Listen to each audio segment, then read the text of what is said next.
afternoon. It is my huge honor to be here. My name is Steph Hannon, and I'm going to talk to you about building products for a better world. I'm pretty well known for only two things in my professional career. One is the Google Wave keynote, 10 years ago, almost today. Who saw it? Yeah. Who loves Wave? Yeah. Thank you. And the second thing is being Hillary Clinton's Chief Technology Officer, which was a huge honor. And I hope you see my team slogan there, "Get out the vote," G-I-T. We thought we were hilarious. I want today to be the next thing I'm well known for. I'm so excited to be talking to you. And somebody asked me last night, why did you fly 10 hours to give this talk? And for me, I've become sort of an accidental technology philanthropist. And I've built a lot of things that have had outsized impact by just observing, paying attention, and being a builder. So by observing, paying attention, being a builder, I've had outsized social impact, and I hope by telling some of my stories, you might be inspired to do the same. So these are going to be 5 vignettes. They're very fast because each one of these was multiple years of my life, but I'm so happy to hang out at the back of the tent and answer questions and talk to anyone more.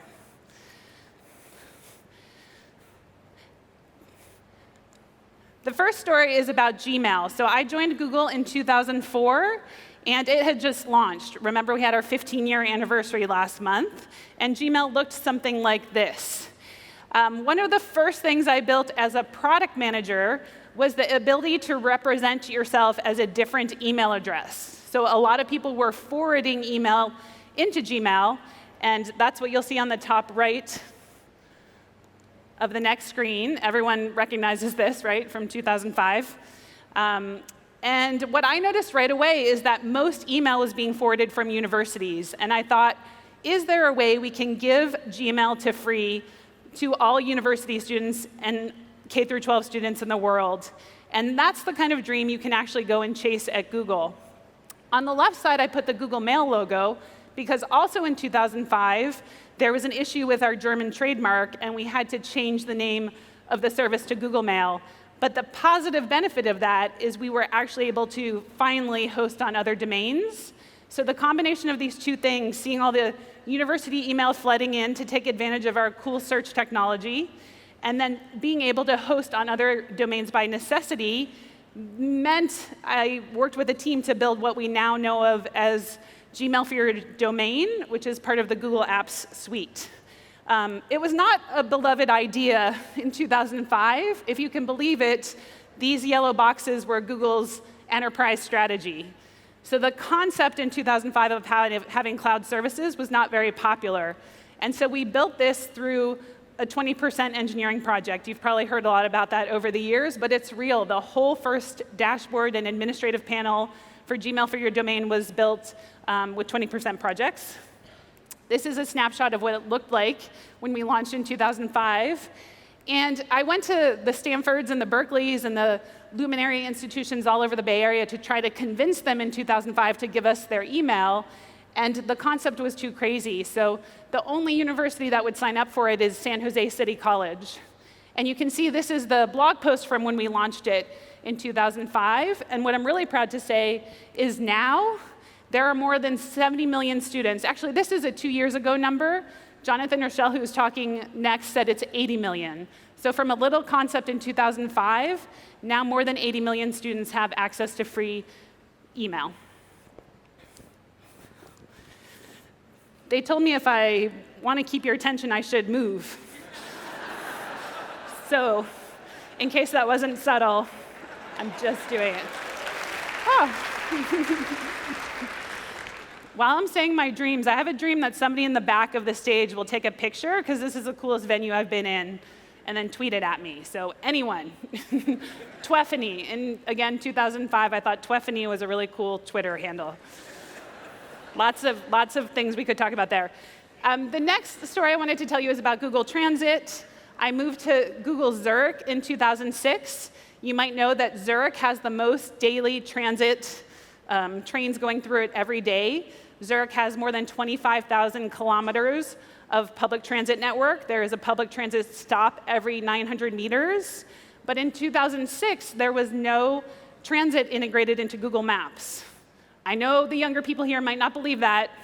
2006, there was no transit directions in Google Maps. It looked like this, and all you could do was search for a location, find a business, or get driving directions. So again, through a 20% engineering project founded by Chris Harrelson, who's a really cool engineer at Google, we built the first version of Google Transit actually as a separate property. What was hard about it in 2006, there was no standard for sharing data. When a transit agency wanted to publish their data, there were many different ways they tried to do it based on the customer or the partner or whatever they were trying to do. And so the most important thing we did was create something now known as GTFS, the General Transit Feed Specification. Who's heard of it? OK, that's like 6 people. It's still cool. I think it's one of the best examples of a public open standard for government. And with that introduction, we were able to get our first 6 cities after Portland, Oregon to sign up, and Google Transit launched as its own property in 2006. And it was many years before it was integrated into Google Maps, but that journey and that impact it's had, because today more than 2,200 transit agencies are publishing their data, and that's amazing. And I think what's so powerful about that isn't that you can go to Google Maps and look for transit directions. It's that you can go anywhere because it's a public open standard, and all of these really cool apps benefit from it and can be built, and you have choice in how you do your transit routing. But it was all from this kernel of an idea that we built in Zurich. Now I'm going over here, and I hope I get claps every time. OK, thanks. So in 2010, an earthquake happened in Haiti, which was a devastating natural disaster. And a very large team of Googlers leapt into action to help with the response, and it took all different formats. But I think one of the most powerful one is satellite imagery. So GOI was a partner. We had a partnership with back then. And the top photo here is a golf course. It's the only golf course in Haiti. And the picture on the top is before the earthquake. And the picture at the bottom is 2 days later, when 55,000 people had moved in to live there. And you can imagine, we got that satellite imagery up in 2 days as an aid to all of the responders there. And the power of knowing where people were congregating, where they had to bring water, where they had to set up services, just how to track people, was the beginning of an initiative at Google known as crisis response, which has gotten bigger and bigger over the years. The second piece after the satellite imagery is we built something called People Finder. Again, there was no standard service. This was pre-Facebook check-in. Back 10 years ago, there was no standard service for ways people could find each other. And again, we built a standard format called PIF and put up something called People Finder, and it was used by hundreds of thousands of people to either declare, I'm looking for somebody, or I'm okay, and a way to match people. Again, we put it up in multiple languages just within a few days and became a powerful tool. This is so important because in the early days of Google, if you tried to search for something like tsunami, you got answers like this. And I think we can all agree, if you're looking or doing a Google search for tsunamis near Hawaii, you're not trying to find an electronics store or a museum. You're trying to get information about a sort of crisis event. So public alerts became a much bigger project, and we worked on giving good answers to queries about natural disasters. And we also worked on things like this, putting an alert at the bottom of google.com, which is the most precious real estate we have, to help people if we know they're in trouble. And this is Superstorm Sandy in 2012. We had evolved into very rich, interactive, crowdsourced maps, which helped people find services, waters. You know, that event happened during elections, and people were trying to find their voting locations. It was a very chaotic time. But crisis response evolved into this platform where incredible information could be shared between people affected, loved ones, and responders. When I got to Google.org, I think I led the product team starting in 2014. We even evolved the crisis response efforts further from response after an event to trying to get people out of the way of disasters. And that's what you're seeing on the screen here. So a winter storm warning, a public storm warning. We worked with weather agencies globally, all over the world, to try to be able to tell people if danger is coming their way. And we saw incredible uptake really early on Android phones. So these are all stories of how a maps team evolved from thinking about the map and the basic functionality into serving people in their biggest moments of need. And then a story some of you might read about when you looked at the bio and heard that I was coming to speak here. I became Hillary's Chief Technology Officer in 2015.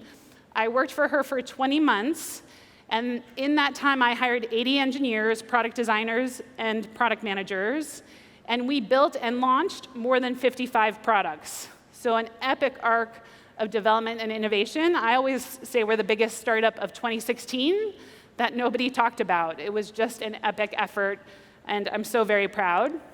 This is a team. We pretty much worked in that tight of a space, and we were always watching the news because something was always happening. So tight, cramped spaces. This is one of my favorite photos. On the left is a standing desk, but self-constructed. It was pretty hard for me to go from pretty much one of the wealthiest companies in the world, Google, to the Hillary campaign where we were as scrappy as you could humanly be. And we couldn't buy people, chairs or standing desks, so it was sort of like empty boxes or what I gifted you on your first day.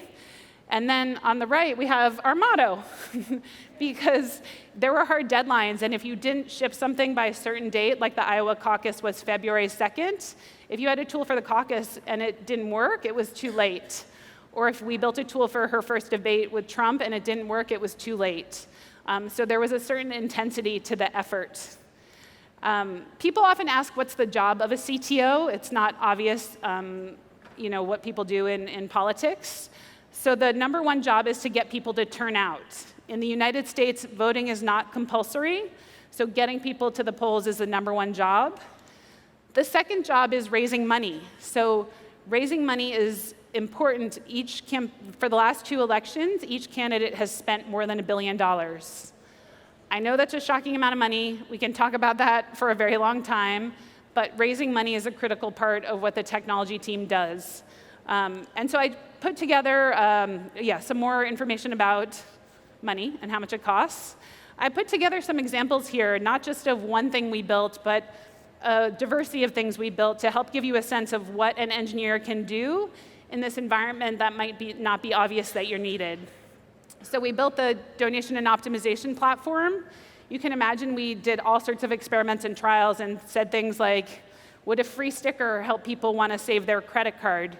Because if a credit card was saved, it was really easy to do subsequent calls to donation if there was an event in the world. We built something called a raiser tool. Once people have hit their donation limit in the United States, they often want to get their friends to donate, and they build their support by getting their friends to donate. Until 2016, the way people checked in on how their donation collection was going was via phone. They would call a regional manager and ask. That's obviously a heavy lift, a heavy person list. So we built this raiser tool, and it was universally used throughout the campaign. How many people here know what a caucus is? Okay. Now, how many people here are American? Okay, the same people. That was a test. We have a primary system in the United States, and for some states, you actually physically go and vote in person. So you stand in like a high school gym, and people are like, Bernie Sanders people here, Hillary people here, Martin people here, Lincoln people here, and then they're counted. And if any candidate doesn't get more than 15% of the vote, they're out, and they repeat the process. And it's pretty tricky to figure out how the caucus system works, and it's always been a manual process. We built this caucus companion, which all of the 1,600 captains had in their hand, which not only helped them figure out what to do or how to count the votes, it also made recommendations as candidates were knocked out on how to strategize and optimize for the candidate. And it had never happened before, and that was a whole initiative in itself. A big part of the campaign is also educating people on what your candidate stands for. Bernie said free college, Hillary said debt-free college, and those are two totally different things. Debt-free college is a pretty tricky thing to explain, so our technology team built an interactive calculator that helped people understand what she stood for. And we built all sorts of tools for all different policies. Hopefully this one is more fun. You might recognize it as a social media suite of tools. Interactive things you could put, quotes from Trump you could put on your profile image and share on social media. We had a roulette spinner we built at the bottom, so for any year of their lives, you could see something Hillary was doing versus Trump. And then obviously some positive affirmation video creation on the right. So the technology team built all of those. When she became the nominee, which was a completely amazing day, first time a female has been the nomination for a major political party in the United States, it was a time to activate a lot of lightweight supporters. And so we built this tool that essentially felt like a game. We noticed that a lot of our supporters lived on our email lists, but never donated, never shared content, never went to an event, and we were trying to figure out how to activate them. And it ended up in this lightweight ask to do the most basic things and get rewards. So again, all built internally through the technology team. We built a call tool. So we have battleground states in the US, like Florida and Pennsylvania, and then we have states where definitively Democrats will win, like California and New York. So big opportunity is how can you activate people in the states like California and New York to help in the battleground states. And so we built a really cool interactive call tool with group systems and gaming and competition, but most importantly, training people on how to have great phone conversations. And finally, one of the things I'm most proud of is text activation. If you are an American in here, you're probably not so happy that we invented this, because going into 2020, the text messaging is prolific. But in 2016, it was a pretty novel idea that instead of having somebody knock on your door and try to have a conversation with you, we could try to activate you through text messaging. And so we built this tool that essentially let you do one-on-one interactive conversation with voters. And by the end of the campaign, we had not just internal staff, but we had 8 centers of texting all over the United States and reached tens of millions of voters on Election Day through this tool. Again, in 2016, that was a crazy thought that we could activate people through text messaging, but the technology team went down this innovative path. So obviously, it was a heartbreaking result. This might be the first talk I've given without tears shedding. And a lot of my energy right now is what can we learn from this election to help in the subsequent elections. But the message I want you to take away is just how much engineers, product people, innovators can play a difference in a moment like this. Unfortunately, the voter turnout was the lowest it had been since 1996. Unfortunately, I also became famous for crying. It was not my best moment. I was in the front row of her concession speech, and all over CNN and Apple News, there was my face. And it's just a memory of sort of a really difficult time, but a body of work that I'm really proud of and I'm trying to carry forward. And the last story is from Strava. So how many people here are Strava athletes? Ooh, it's a good number. Are you a cyclist? Do you identify a cyclist? And then do you identify a runner? What about both? Okay, both, yeah, okay. Great, Strava is the largest community of connected athletes in the world. We just crossed 40 million athletes, and we have more than 2 billion activities, and it's a gold mine of data. I always say we're stewards of this community data. There's nowhere you can ride or run in the world that Strava hasn't been. And think of all the product innovations you can do with that. So the one that has been part of Strava from the beginning is Strava Metro. Strava Metro is how can we change the ways cities look at biking and running infrastructure and make more of it and make it safer. We work with more than 300 agencies and partners. Of course, they care a lot about commute data. The regular routine rides are often more important to city planning than the fitness rides, which might be far out of the cities. This is a screenshot of what Strava Metro looks like. So you're seeing an animation for Tasmania, but you can see different densities of routes and rides, number of commuters, dense centers. And it's so powerful for a company to choose to invest in this, because we could spend all of our time just trying to attract more athletes, but really, really taking to heart how we can serve our athletes by making the cities better for them is what the origin of this project was. Why do people use it? Often for evaluating infrastructure. So you have budget for a new bike lane in Amsterdam. You want to know where are people riding where there are no bike lanes today. Okay, in Amsterdam, probably nowhere. but in some places in the world, there aren't enough bike lanes. And so that's an example of where you can use Strava data. This is a great example in Queensland. This font is too small, but a new piece of infrastructure was added. And the blue counts are riders after the infrastructure, an overpass was added. The red are before, and so that lets a city planner see, is the overpass we added helping? Is it taking people out of neighborhoods into over the safer overpass? And so lots of different applications. We use it. It's been used for academic purposes to help with response planning for firefighters, being used to do city planning, and lots of correlation with bike counters. And so my time is up. I just wanted to say, I put this picture here because I hope just hearing some of these stories on how my trajectory in sort of growing businesses, innovating, building consumer products, always looking out for moments when you can serve a social impact or philanthropic need is really powerful. And one of my mentors is Megan Smith, who is the CTO of the United States under Obama. And she has said this to me so many times, go where you are unique. Go where you are unique. There are so many places we can go to work as engineers, product people, designers. There's so many places we can go where there are so many people like us. If you go into a nonprofit or education or policy or government or anything, you'll be unique and you can do amazing things. Thank you for your time.